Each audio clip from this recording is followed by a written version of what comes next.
When President Abdel Fattah el-Sisi took office in 2014, Egypt appeared to be on a path of economic stability. But the situation quickly deteriorated as the government's heavy borrowing led to a debt crisis. The Egyptian pound plummeted, inflation soared, and foreign currency reserves dwindled. In response, the government heavily invested in large-scale infrastructure projects that often exceeded budget expectations, sinking Egypt further into economic distress. Since President Sisi's arrival, Egypt's foreign debt has quadrupled to $164 billion, with debt servicing now consuming a major portion of the government's annual budget. In 2024 alone, Egypt must pay an overwhelming $32.8 billion in external debt payments. In a desperate move for financial relief, Egypt has entered into an agreement with the United Arab Emirates, or UAE, to develop a prime section of its Mediterranean coastline at Ras al Hekma. The UAE plans to inject $35 billion into Egypt's struggling economy over the next 2 months. Technically, $11 billion of this will be in the form of UAE loans that are set to convert into grants, effectively making the real investment from the UAE nearly $24 billion. In the long term, the Ras al Hekma region has the potential to draw in as much as $150 billion in investments if predictions by Egyptian lawmakers come true. Emirati officials are planning to build a next-generation city over 170 square kilometers, which is nearly a fifth the size of Abu Dhabi city.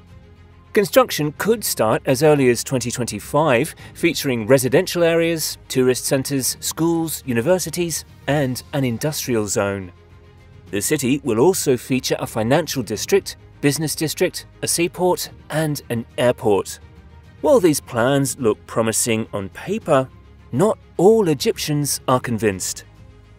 Skepticism among Egyptians grew after the country ceded 2 islands in the Red Sea to Saudi Arabia in 2016, and now, with the UAE's involvement on a small peninsula along its Mediterranean coast, concerns about national sovereignty are surfacing again. However, Egyptian officials counter these concerns by highlighting that Egypt is promised 35% of the profits from this Emirati venture. The investment in Ras al Hekma is expected to help stabilize the Egyptian currency, create jobs, and attract more foreign currency.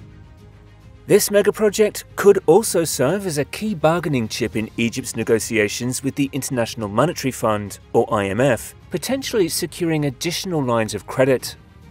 For President Sisi, the presence of Emirati investment represents a crucial step towards pulling Egypt out of its economic downturn. The government is promoting the deal with the UAE as a crucial lifeline for Egypt's economy, which offers limited opportunities for growth.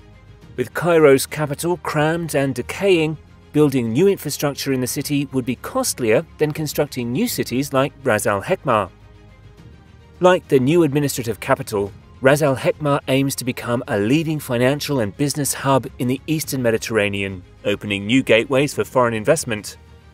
Despite the promising prospects, doubts remain, particularly regarding the feasibility of the planned seaport at Ras al Hekma. Questions linger about whether it will be a deepwater port capable of accommodating large, heavy cargo ships. A commercial seaport at Ras al Hekma could benefit the Emirati Navy and complement their existing installations in Eritrea, but it might not be deep enough for larger commercial or naval vessels.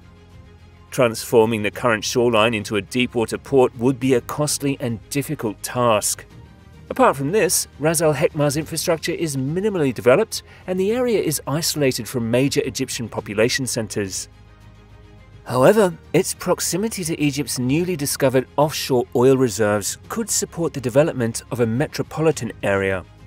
If the Emirati goal is to transform the area into a financial hub similar to Dubai, establishing a deepwater port becomes essential.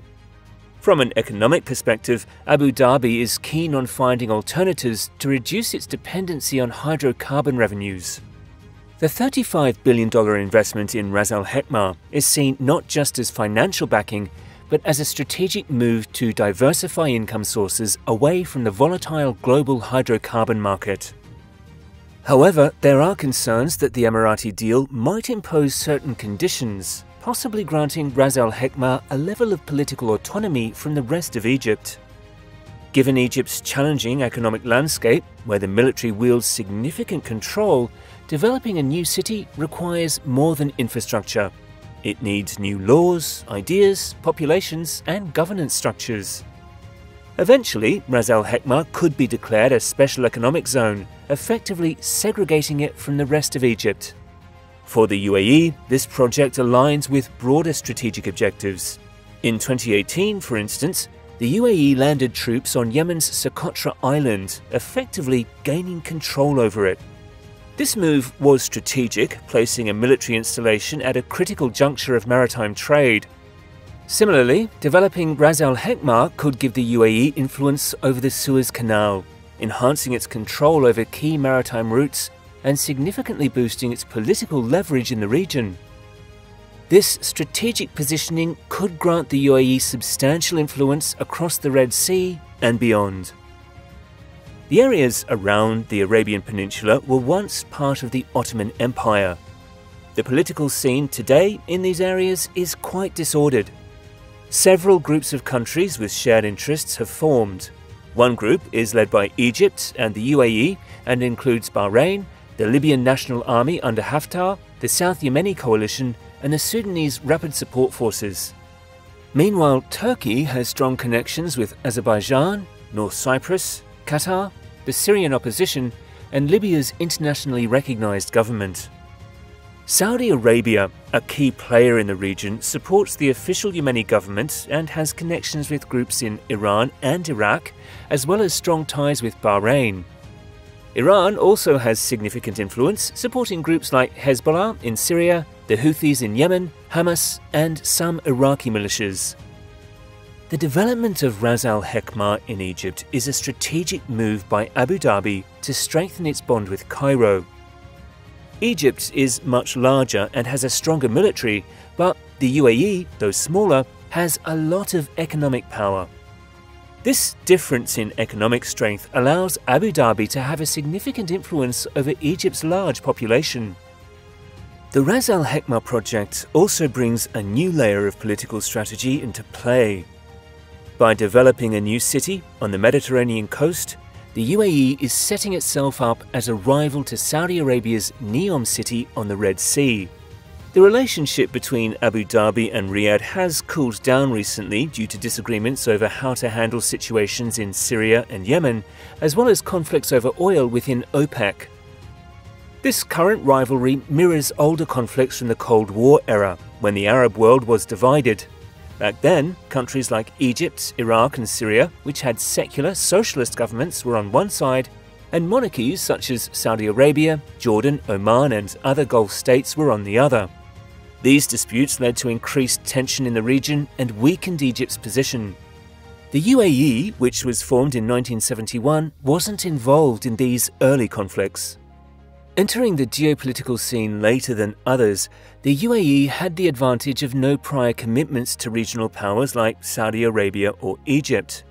This allowed Abu Dhabi to swiftly develop its strategic stance alongside Cairo, aiming to create a counterbalance to Saudi Arabia.